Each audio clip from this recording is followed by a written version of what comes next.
2024-এর 5ই জানুয়ারি ration দুর্নীতি মামলার তদন্ত করতে গিয়ে ইডি আধিকারিকেরা একটি বাড়িতে এসে তল্লাশি চালাতে যায়।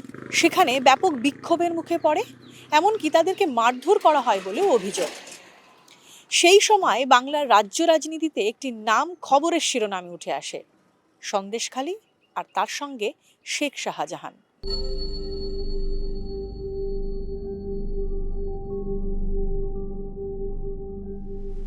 শাস্তি চাই, শাস্তি চাই। কেন জমি জায়গা লুট করে খাচ্ছে সিরাজ ডাক্তার? শাস্তি চাই। তবে সন্তান গুন্ডা লাগে এটা জ্বালাও, গরিব মানুষ। সুন্দরবন লাগোয়া ছোট্ট দ্বীপ সন্দেশখালী আচমকাই রাজ্য রাজনীতির কেন্দ্রে উঠে এসেছিল 2024 সালে। শেখ শাহজাহানের বাড়িতে ইডি অভিযানের পরপরই শাসক বিরোধী বিক্ষোভে ফেটে পড়েছিল সন্দেশখালী। শেখ শাহজাহান আর তার সাঙ্গপাঙ্গদের বিরুদ্ধে একাধিক যৌন হেনস্থা, ভেড়ি দখল, জোর করে চাষের জমিতে জল ঢুকিয়ে ভেড়ি বানানোর মতো অভিযোগে আগুন জ্বলেছিল উত্তর 24 পরগনার দ্বীপে। লাঠি ঝাঁটা হাতে পথের দখল নিয়েছিলেন সন্দেশখালীর মেয়েরা। 2024-এর 5ই জানুয়ারি থেকে খবরের শিরোনামে সন্দেশখালী। কত কিছু সাক্ষী না এই সন্দেশখালী দ্বীপটি। নারী নির্যাতনের অভিযোগ, নারী আন্দোলন, শেখ শাহজাহানের 2 শাগরেদ উত্তম সর্দার আর শিবু হাজরার গ্রেফতারি। তারপর পুলিশের জালে গ্রেফতার খোদ শেখ শাহজাহান। মাঝে কেটে গিয়েছে দুটো বছর। 2026-এ বিধানসভা নির্বাচন। কেমন আছে সন্দেশখালী? এখন ভালো আছে, ভালো ভালো। নিশ্চিত আগেও করেছি, এখনো করছি। আগে যেটা খুব হচ্ছিল সেটা এখন থেকে ভালো আছি আমরা। বর্তমানে এখন প্রেজেন্ট নেই বলে আপাতত এখন সবাই ভালো আছে। হবে, এবার সবাই বলছে ভালো ভোট হবে, কোনো অসুবিধা নেই। আর নির্বাচন কমিশন যেসব স্টেপ নিয়েছে তাতেই মনে হচ্ছে শান্তিপূর্ণ ভোট হবে। 2 বছর 24 সালে যে ঘটনা ঘটেছিল তার থেকে এখন এই 2 বছর হয়ে গেল খুব শান্তিতে আছে। এখন তো সব চারিদিকে চুপচাপ আছে, সেরকম কোনো সন্ত্রাসও দেখা যাচ্ছে না। 2024-এ সন্দেশখালীর মেয়েদের আন্দোলনকে নন্দীগ্রামের প্রতিরোধের সঙ্গে তুলনা করেছিলেন অনেকে। সন্দেশখালীর বিক্ষোভ সামনে রেখে শাসক তৃণমূলকে গদি ছাড়া করার ডাক দিয়েছিল বিজেপি। সন্দেশখালী যে লোকসভার অংশ, সেই বসিরহাটে বিজেপি প্রার্থী করেছিল রেখা পাত্রকে। শাহজাহান আর তার ঘনিষ্ঠদের বিরুদ্ধে নারী নির্যাতনের অভিযোগ তোলা মেয়েদের একজন রেখা। সেবারের ভোটে রেখা পাত্র হেরে যান। তবে সন্দেশখালী বিধানসভা এলাকাতে এগিয়ে ছিল বিজেপি। 2 বছর পর ফের ভোট দেবে সন্দেশখালী। রেখা পাত্র এবারও প্রার্থী হয়েছেন, তবে সন্দেশখালীতে নয়। সেখানে বিজেপি টিকিটে লড়ছেন সনদ সর্দার। শেখ শাহজাহান এখনও জেলে। সন্দেশখালীতে সশরীরে না থাকলেও ভোটে তার ছায়া পড়বে কি? লোকসভায় 2024-এ তখন একটা অন্যরকম একটা পরিস্থিতি হয়েছিল, সেটা সারা পশ্চিমবঙ্গ, সারা ভারতবর্ষ জানে। এই সাম্প্রদায়িক বিজেপির দলেরা একটা দেখছে যে সন্দেশখালী তৃণমূলের শক্ত ঘাঁটি, তো সেইখান থেকে তৃণমূল কংগ্রেসকে আমরা এমনিতে সরাতে পারছি না।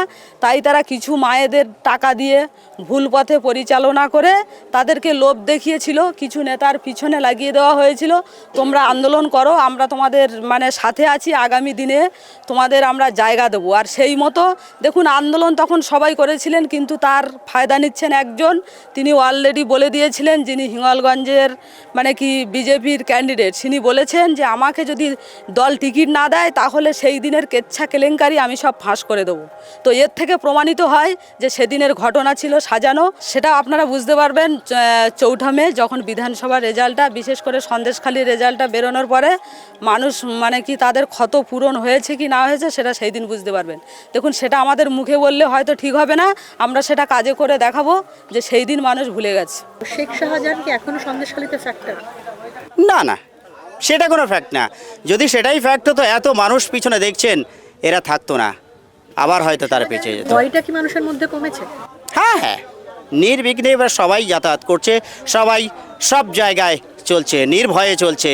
আর তারা দেখছে যে তাদের হাতে সন্দেশখালীর হাতে যে ভার তুলে দিচ্ছে সনদ সর্দারের হাতে, তাকে দেখেই সবাই এগিয়ে চলছে। একজন সনদ সর্দারের যদি বলিদান হয়ে যায়, হাজার হাজার সনদ সর্দার পিছনে দাঁড়িয়ে আছে। তাই তারা আজ ভয় নয়, সামনের দিকে এগিয়ে চলছে। সন্দেশখালী বিধানসভা এক সময়ের বাম দুর্গ। 2011-এ রাজ্যে পালাবদল হলেও সন্দেশখালী বাম পথেই ছিল। 2016-তে সন্দেশখালীতেও পরিবর্তন। বিধায়ক হন তৃণমূলের সুকুমার মাহাতো। তারপর ফের 2021, পরপর দুবারের বিধায়ককে এবার টিকিট দেয়নি তৃণমূল। 2026-এর লড়াইয়ে জোড়া ফুলের তাস ঝর্ণা সর্দার। 2016 থেকে 2026 টানা 10 বছর সন্দেশখালীর দ্বীপ জীবনের ভার ছিল তৃণমূল সরকারের হাতেই। ভেড়ি, বিল, চাষের ক্ষেত আর জঙ্গলের জীবন কি সহজ ছন্দে চলছে? এই তো দেখুন, রাস্তা নেই, পানীয় জলের ব্যবস্থা নেই, জল নিকাশির ব্যবস্থা নেই, শিক্ষা নেই, তা উন্নয়ন আর কোথায় হলো? শিক্ষিত ছেলে, তাদের চাকরি, স্বাস্থ্য, রাস্তাঘাট উন্নয়ন, বিদ্যুৎ, এইসবগুলোই চাই। পারাপাড়ের জেটি ঘাট আমাদের ভালো নেই। ওপারে একটা জেটি, ভ্যাসেল জেটি, বা আমাদের গাববেড়িয়ার এই পারে একটা ভ্যাসেল জেটি, হ্যাঁ চুনাখালী, উত্তর চুনাখালী, ওটা দক্ষিণ 24 পরগনা পড়ছে, আমাদের উত্তর 24 পরগনা বর্ডার সাইড। আমরা খুব সমস্যার মধ্যে আছি। মাল বহন করা বা মালামাল যাতায়াতের অতিরিক্ত অসুবিধা হয়। বাইক বলো, অন্য বড় কোনো জিনিস নামাতে গেলে কতটা অসুবিধা সে আমরা জানি। আমরা রেগুলার যাতায়াত করি, এই ঘাটটা খুবই অসুবিধা হয় এই ঘাটটায়।